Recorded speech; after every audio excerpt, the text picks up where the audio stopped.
tea producing constituencies to address a number of issues of concern regarding tea and the hue and cry that I'm sure you have picked up that is going on within our tea growing areas.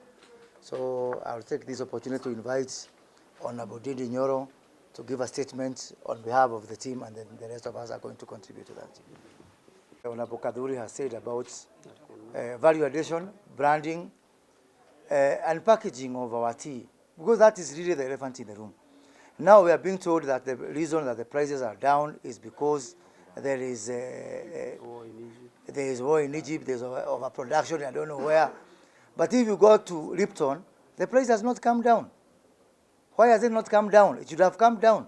It is because of value addition. 88% of our teas is exported in bulk, compared to a country like Sri Lanka, which is a war country, which is exporting 60% of its teas in processed form. So we want to see government put money into value addition, not just stories, put money. And as Honorable Kaduri has said, these factories need to be in the tea growing areas.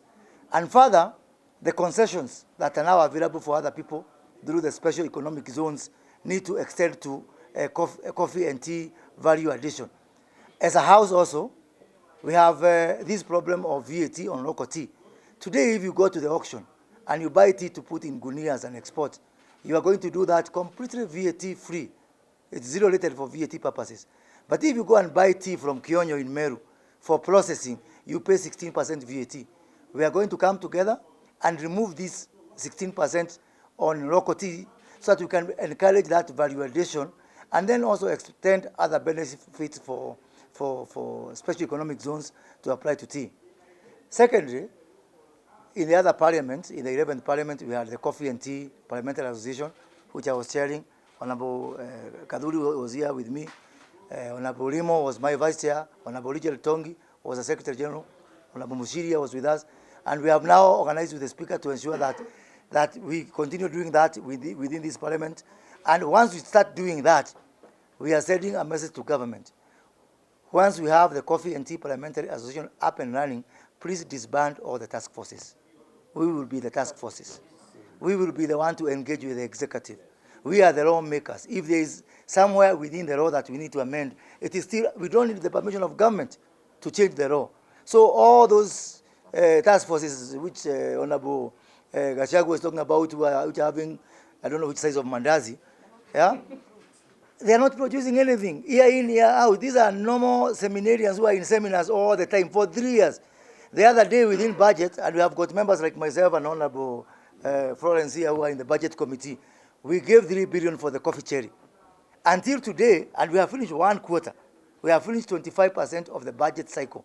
Nobody has come to us with the framework of how these 3 billion shillings. And it's not a surprise, by June, this money now will go again to Treasury, because we are very long on promise and very short on delivery. So, but at the same time, I want to appeal to tea farmers that these members who are here, we are capable. This is not insurmountable. It's not beyond our control. We are going to manage it, and we are going to do what is good for the people who elected us. So I want to ask them to keep the faith.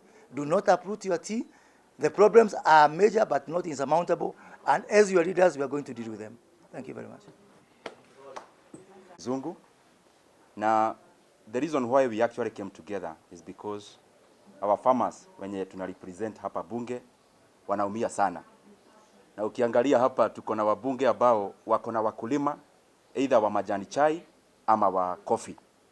And what we have been observing is that kama ukiangalia maneno ya majani chai, bei ya majani chai imeenda ikididimia. Every time there has been a decrease in the prices of tea.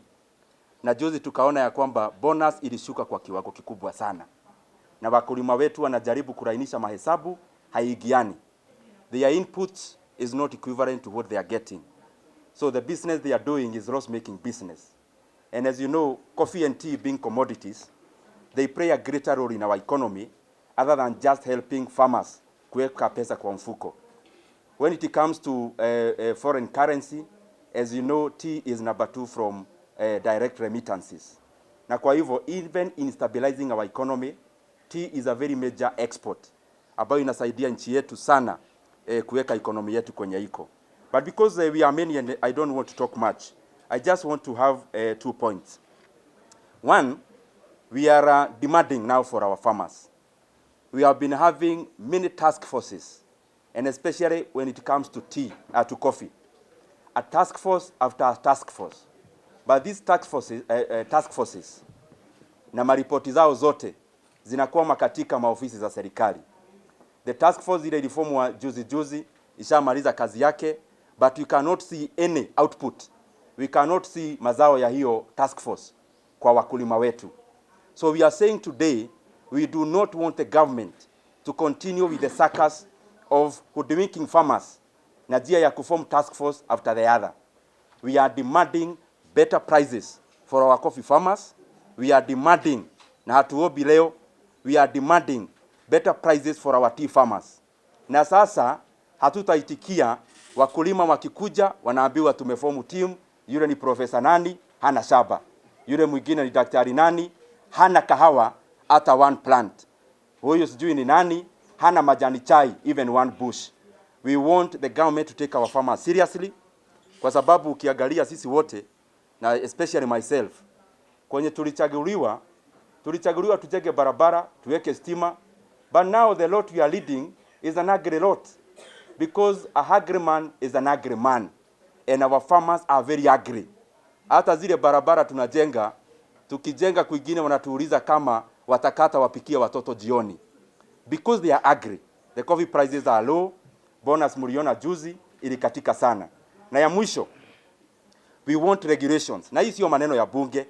We have passed all the laws that our farmers need in the management of commodities. We are demanding from the Ministry of Trade, lazima watoe kitu inaitwa guaranteed minimum returns. It is only the coffee and tea farmers who go to plow their shambas, wanapanda majani chai na kahawa, na hawajui wanapanda watauza pesa gapi. This kind of slavery, and especially that comes through extractive institutions like KTDA the way it is, and KPCU the way it was, ndio inaweka our farmers in a cycle of poverty that is not ending. So we need immediate reforms of KTDA. Waache sasa kupea wakulima wetu tu story. We need reforms where farmers are well represented, and especially on the basis of one man one vote. Kwa sababu ile iko saa hii ni kama uko na majani chai eka 1000. Hawa wengine wote wanakuja kuwazidikisha, because voting is based on kilos. So we want a representative kind of KTDA yenye inachukua mkulima ambaye ako chini sana, and they must start taking them seriously. So my parting shot, lazima sisi wote tuko hapa, including myself, I went to school on the basis of coffee. Wengine wetu tulisoma kwa sababu ya majani chai. Lakini wakulima sasa wa kahawa na wa majani chai, tukianza kupeana bursaries kama wajube, ndio wa kwanza kujaza. Na hawajazi kwa sababu wako na pesa. Wanajaza kwa sababu the cycle that is there, ya majani chai na kahawa, yote inafinyiria mkulima. We are now calling our farmers, na tunawaambia we will be having subsequent meetings if the government will not take action. We will be having subsequent meetings with our farmers, because this time round we have to stand in solidarity with them. Kahawa lazima irudi kwenye ilikuwa, unapeleka mtoto shule na kahawa. Majani chai lazima, it must now start being a profitable business, not a vicious cycle of poverty ambayo sasa imetengeneza Kenya yetu iko na wadosi kadhaa, lakini watu wengi who are farmers are languishing in poverty. Asanteni sana. I think now I'll call another member to yana maoni yake.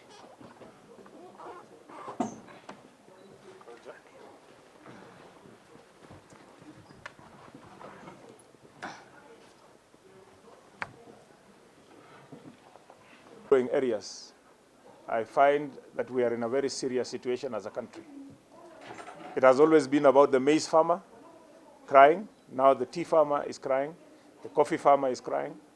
The milk farmer is suffering. It has never happened in the history of this country that during the dry season, when we know we have low supply of milk because of the drought, that the prices of milk are reduced by a margin of about 7 shillings.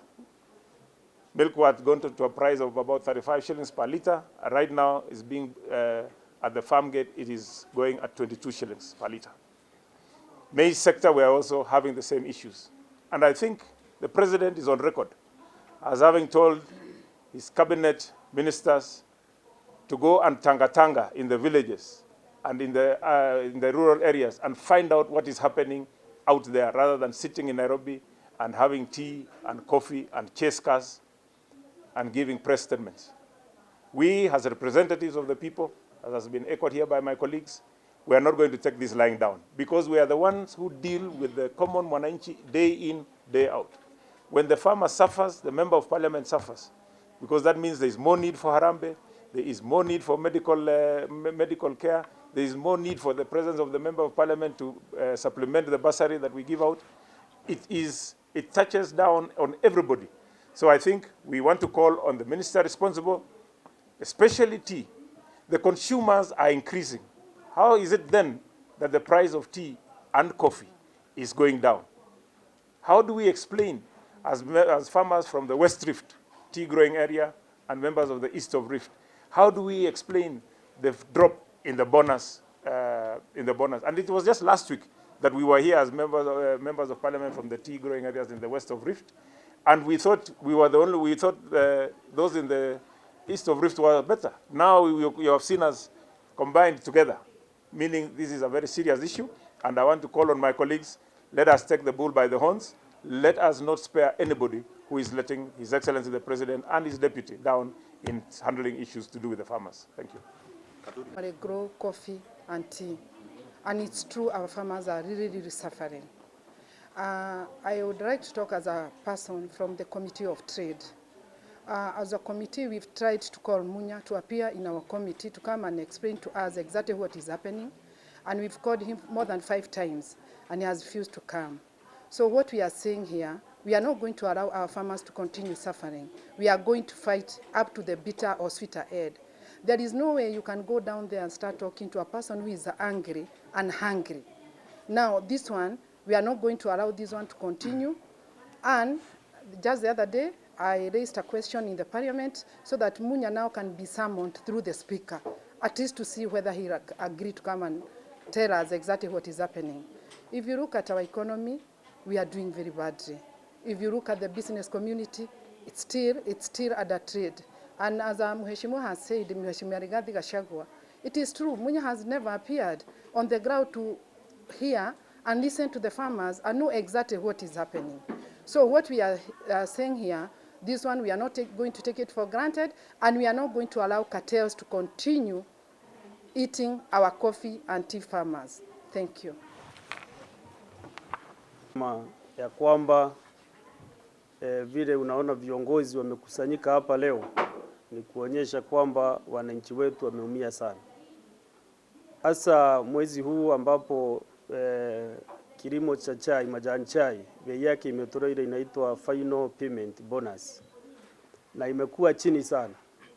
Lakini tukiwa viongozi, mimi nikiulizwa zaidi, nitaeleza kwamba hakuna mtu amechukua responsibility ya hizo prices. Not KTDA. If you ask KTDA why the prices are down, they will give you stories that the international market was not friendly, was down because of instability in Pakistan, in Egypt. And when you go to the government, even you don't know now who should take the blame, because the responsibility of marketing our products is not in trade. The responsibility is with the Agriculture and Food Authority, which sits in the Ministry of Agriculture. Therefore, what actually I request and I'm trying to do, even through registration, is to ensure that the Ministry of Agriculture is only involved in production and research, maybe of tea and coffee. But there is fire. Thank you.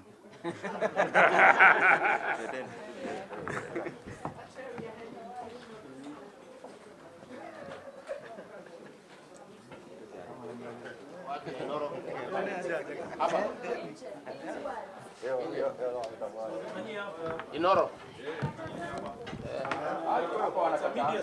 Tunakatazwa na nani?